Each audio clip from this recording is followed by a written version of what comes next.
se sienta en el templo de Dios, se hace pasar por Dios. Ahora, miren lo que dice allí. Versículo 37, acerca de lo que el anticristo va a hacer. Del Dios de sus padres no hará caso, o sea, de los dioses de sus padres no hará caso. Ni del amor de las mujeres, ni respetará a Dios alguno, porque sobre todo se va a engrandecer. O sea, el anticristo se va a apartar de los dioses antiguos de su etnia. Usted sabe que antes de que venga Mahoma, los árabes tenían 360 dioses. Los árabes tenían 360 dioses. Pero una vez venido Mahoma, el Islam se convierte en la religión de los árabes. Y de 360 dioses pasan a un solo Dios, llamado Alá. Entonces, encaja bien la profecía porque dice que el anticristo no va a hacer caso de los dioses que tenían, sino que va a adorar a un solo Dios, que es el Dios de las fortalezas. Hace referencia a Alá, el Dios del Islam. Y luego dice que no hará caso del amor de las mujeres. No es porque sea homosexual, sino porque no va a respetar la dignidad de las mujeres. ¿Cuál es la religión que permite que a la mujer se le golpee? El Islam. Mire, ahí le he puesto un pasaje del Corán en la Sura 4, en la ley 38.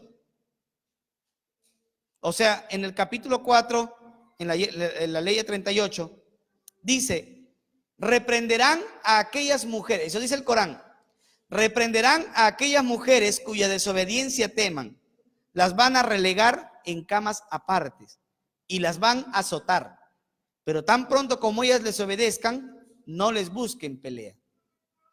O sea que el Islam permite que el esposo le golpee a su esposa. Es un mandamiento en el Islam. Es más, los clérigos islámicos enseñan a los islámicos, a los musulmanes, a cómo y dónde pegar a sus esposas. Entonces, la religión del anticristo no solamente adora a un solo Dios, va a ser monoteísta, es una religión monoteísta, ahí encaja bien el Islam, sino que también denigra la dignidad de las mujeres, ahí encaja bien el Islam. Y dice que no respetará a ningún Dios, allí encaja bien el Islam. ¿Por qué? Si, por ejemplo, acá en el Perú somos católicos, no somos, la gran mayoría del Perú es católico. Sin embargo, si vienen los islámicos, ¿pueden tener su religión acá? Sí. ¿Y lo pueden ejercer? Sí. ¿Y tiene problema el Perú con que ejerzan el Islam? No. Si usted se va a la China budista o se va a Japón donde hay budistas y usted quiere ser cristiano, ¿le van a impedir ser cristiano? No, hay libertad. ¿Cuál es el único país donde su religión es monoteísta y prohíbe que haya otro tipo de culto? Los países islámicos. En los países islámicos está prohibido cualquier tipo de culto. Por eso dice que se ensoberbecerá sobre todo Dios. No va a permitir el anticristo que haya ninguna religión más que la religión de él. ¿Sí me entiende? O sea, el pensamiento islámico, al parecer, es el pensamiento que el anticristo tiene al final de los tiempos.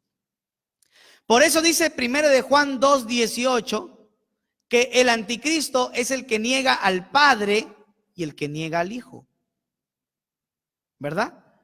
Y mire lo que dice la Sura 4, aleya 169 del Corán. Dice, oh gente de las Escrituras, o sea, cristianos, en su religión no pasen la medida justa, no digan de Dios más de lo que es verdad. El Mesías, Jesús, hijo de María, es el enviado de Dios y su palabra que puso en María. Crees pues a Alá y a sus enviados y no diga que hay Trinidad. Cesen pues de hacerlo, porque eso le va a ser provechoso, porque Alá es el único Dios, gloria a él. O sea, en el Islam se cree en Jesús, ¿Sabía usted eso? El Islam cree en Jesús, pero dice que Jesús fue un profeta como Moisés, como David, como otros. Y el más grande de los profetas es Mahoma. O sea, Mahoma es mayor que Jesús en el Islam. Y el Islam niega a Jesús como hijo de Dios. ¿Y qué dice 1 de Juan? El anticristo es el que niega al Hijo. Y el que niega al Padre. El Islam niega de que Dios tenga un hijo.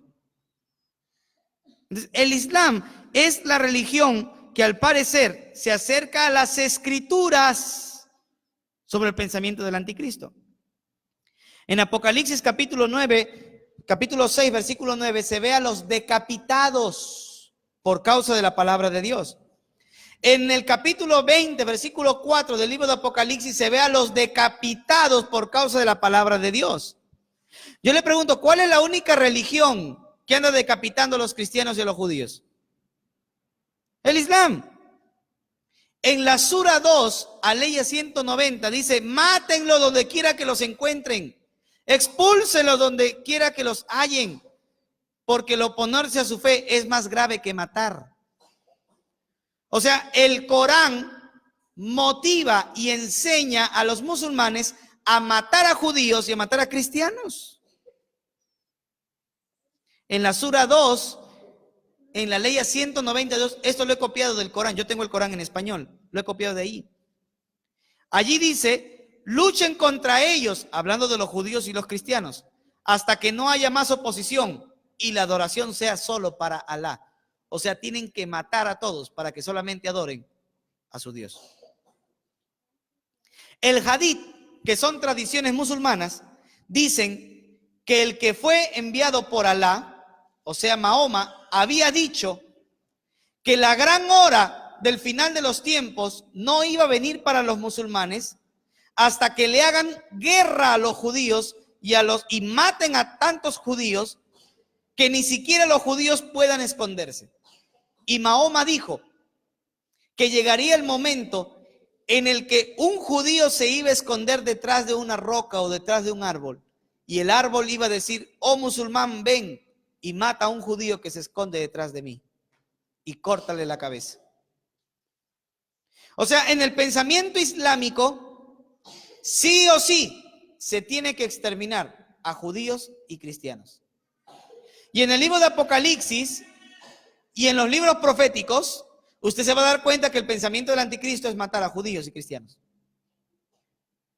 O sea, todo está encajando a la perfección. Es muy interesante, hermano.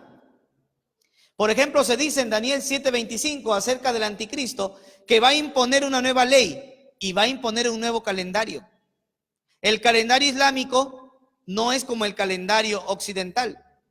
El calendario islámico empieza en el año 622 después de la Hejirá, la huida de Mahoma a la Meca, de la Meca a Medina.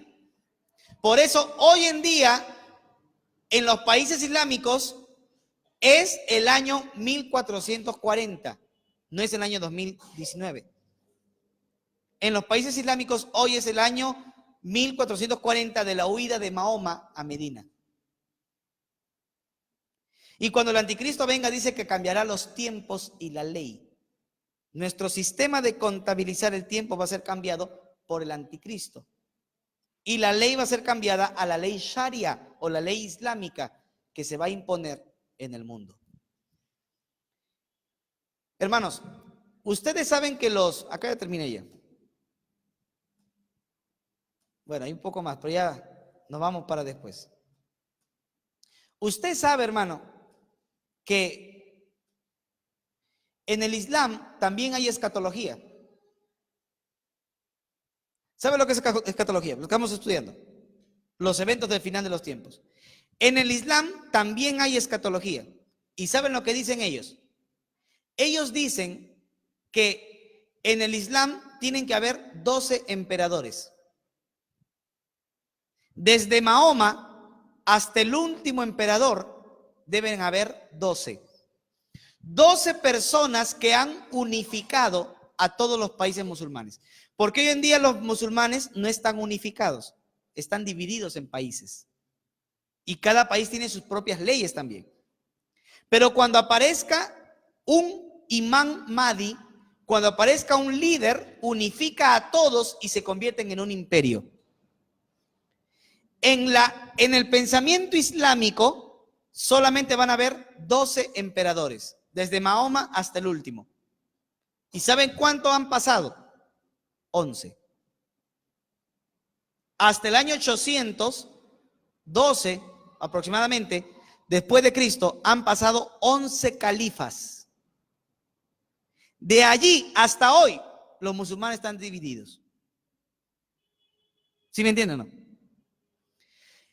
Por eso es que se comenzó a crear el pensamiento islámico de un último imán Mahdi, un último líder, a quienes ellos le llaman el Mesías musulmán. Ese Mesías musulmán va a venir, dicen ellos, al final de los tiempos.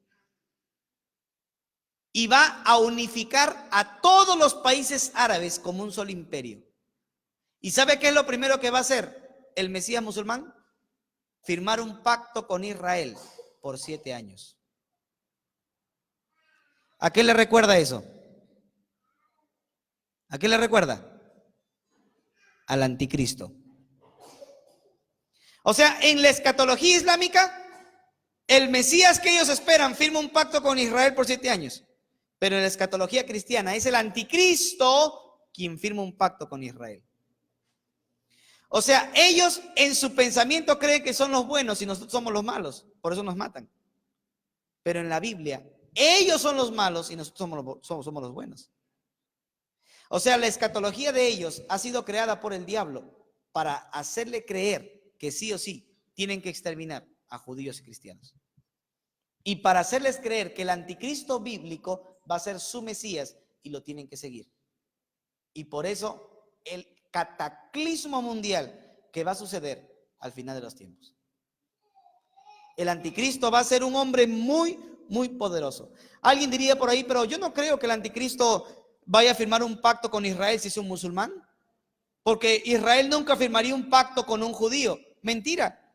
En 1993 se firmaron los acuerdos de Oslo entre Yasser Arafat e Isaac Rabin, el primer ministro de Israel y el representante de la Organización de la Liberación Palestina. Un musulmán firmando un pacto con un judío. Históricamente ya ha sucedido un musulmán firmando un pacto con un judío. Y en el futuro se va a cumplir cuando el anticristo firme un pacto con Israel. Hermanos, usted no crea que el anticristo viene simplemente por venir. La Biblia dice que el anticristo va a ser un gran estratega militar. La Biblia dice que el anticristo va a tener un ejército de 200 millones de soldados. ¿Usted se imagina eso? Eso dice Apocalipsis 9:16, un ejército de 200 millones de soldados. La Biblia dice que el anticristo va a ser un instrumento de Dios para castigar al mundo, Isaías 10:5-7. La Biblia dice que el anticristo va a tener un poderoso sistema imperial de 10 naciones. ¿Quiénes son esas 10 naciones? Mañana lo vamos a ver. Hermanos, la Biblia dice que el anticristo va a ser un rey soberbio, un rey inteligente, y la Biblia le llama al anticristo el rey de Babilonia, el rey de Asiria, el rey de Tiro, el rey de Egipto, príncipe de Gog y Magog, hombre de pecado y la bestia. Esos son los títulos que la Biblia le da al anticristo. ¿Cómo termina el anticristo? Lanzado vivo en el lago de fuego, según Apocalipsis 19:20. El anticristo va a ser un personaje real y va a ser el que dé inicio a la gran tribulación. ¿Cómo será la gran tribulación? Véngase mañana a las 7 de la noche y vamos a estudiar. Amén. Sí, así es. Muy bien, hermanos. ¿Alguna pregunta? ¿Alguna pregunta? ¿Alguien? Sí, Mano Bismarck.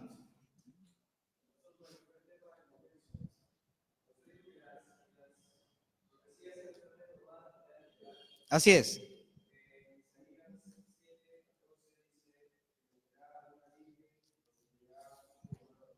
Ya. Ya.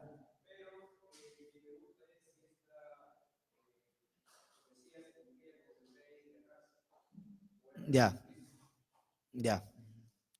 Bien, en Isaías 7:14, se dice que una joven, porque en hebreo es alma, una joven dará a luz un hijo. ¿Ok? En el contexto inmediato se refiere al rey Ezequías, no se refiere a Cristo. ¿Ok? ¿Quién aplica esa visión al Mesías? Es Mateo. Mateo lo aplica al Mesías y no utiliza el término joven, alma, sino que copia el término partenos en el griego de la Septuaginta, que es virgen, para aplicarlo al Mesías. ¿Ya? Entonces, en la profecía del libro de Isaías 7:14, aunque el contexto es inmediato, ¿ok? La aplicación posterior a Cristo la hace Mateo, pero guiado por el Espíritu Santo. Guiado por el Espíritu Santo. ¿Perdón? No, no es alegórico, es literal. Lo está aplicando Mateo de manera literal. ¿Perdón?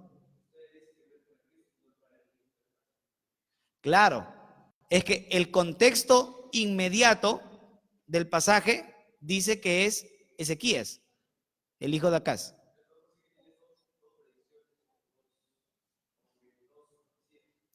Sí, mira, ¿por qué? Porque el capítulo 7 del libro de Daniel está dentro de una sección que se llama la sección del Emanuel, 7, 8, 9, 10, 11 y 12. Esos capítulos que están en la sección del Emanuel son capítulos que hacen referencia al Mesías, que aunque en su contexto literal, en el caso de 7:14, Isaías, hace referencia al rey Ezequías, tiene una aplicación para el Mesías posterior. Y eso ya lo hace Mateo guiado por el Espíritu Santo. O sea, de Mateo a Isaías pasaron más de 750 años. Y en esos 750 años hubo un desarrollo teológico entre los judíos que aplicaban ese texto fuera de su contexto, y eso se le llama ya la interpretación midrásica. No, hay varias. Lo que pasa es que estamos hablando de escatología, acerca del fin de los tiempos. Las profecías mesiánicas son otra cosa. Sí.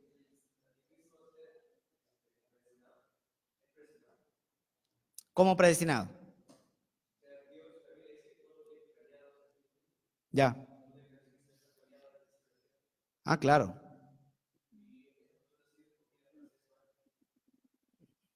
A ver. Judas. No se estoy llamando Judas, ¿ah? Yo digo Judas, a ver, por ejemplo. Ya. Judas tenía que entregar al Señor. Ya. Uno de los 12 tenía que entregar al Señor. ¿Dios sabía que era Judas o no? Sí, ok. Pero si Judas no quería y se arrepentía, ¿lo hubiera entregado? No, hubiera sido otro. Entonces, ¿Dios sabe quién es el anticristo? Sí, Dios sabe. ¿Pero ha sido predestinado por Dios y es impuesto por Dios para que sea? Yo creo que no. Yo creo que no. Porque estuvimos hablando un poco acerca de profecías condicionales. ¿Que alguien tiene que ser anticristo? Sí. Pero que Dios haya dicho, tú vas a hacerlo, no. Yo creo que las condiciones se dan para que una persona, así como acepta o rechaza el evangelio, esa persona va a tener que aceptar, ponerse en las manos del de Satanás, o no, y no ser el anticristo. Sí, o sea, es muy complejo. Ahora, ¿por qué es complejo? Es complejo porque nos queremos meter en la mente de Dios. Sí. ¿Y por qué la predestinación le compete a Dios? Porque tiene más cerebro que nosotros. Queremos meter el cerebro de Dios en nuestra mente y pues terminamos locos, hermano. No, hay que dejarle al Señor con cosas que le competen a Él. Amén. Entonces, ¿Dios sabe quién es el anticristo? Sí. Más que eso, No sabemos si lo obligó o no lo obligó. Eso ya después, hay que comer frijoles y ves que se nos revela anoche. ¿Ya? ¿Otra pregunta, hermano? ¿Otra pregunta? ¿Nadie más? Amén. Muy bien. Sí, hermano Carlitos. Más o menos se puede imaginar y se puede saber del lugar que va a salir y eso ya habrá nacido. Ya. Bíblicamente sabemos que va a salir de Irak y va a ser un musulmán. Eso es lo que al parecer la Biblia está enseñando. Y digo al parecer porque no hay 100% de seguridad, pero es muy probable. Es por donde va la escritura, en nuestro contexto histórico, ¿no? Entonces va a salir de Irak, va a ser un musulmán. Si ya nació o no, no sabemos. No sabemos. Eso ya le compete al Señor. Sí. ¿Otra pregunta? Nadie se quiere ir ya. Muy bien, hermanos. Nos vamos, nos ponemos de pie. Vamos a recoger diezmos y ofrendas. Nuestro hermano Luis Chanco nos ayuda, por favor, a recoger diezmos y ofrendas.